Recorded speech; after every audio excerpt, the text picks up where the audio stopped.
ఏవండోయ్ విన్నారా? ఇవాళ నేను మీ లంచ్ బాక్స్కి యూనిక్ రెసిపీ దొండకాయ పులావ్ అయితే షేర్ చేస్తున్నానండి. దీనికోసం నేను కుక్కర్లోని ఆయిల్ వేసుకొని గరం మసాలాలన్నీ వేసి ఫ్రై అయిన తర్వాత ఉల్లిపాయలు బాగా ఫ్రై అయిన తర్వాత అల్లం వెల్లుల్లి పేస్ట్ వేసి అన్నీ బాగా ఫ్రై అయిన తర్వాత ముందుగా చిన్నగా కట్ చేసుకున్న దొండకాయ పీసెస్ అన్నీ ఇందులో వేసి బాగా ఫ్రై చేసుకోవాలి.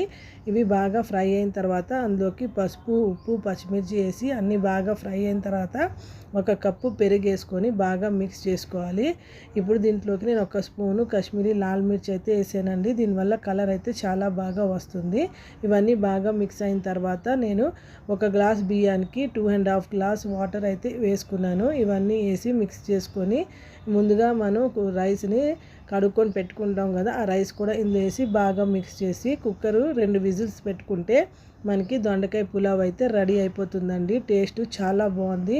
మీరు కూడా ఒకసారి ఈ రెసిపీని ట్రై చేసి నాకు ఎలా ఉందో కామెంట్ అయితే చేసి చెప్పండి. అలాగే నా వీడియోస్ని చూసి నా ఛానల్ని లైక్ చేసి షేర్ చేసి సబ్స్క్రైబ్ కూడా చేసుకోండి. Thank you.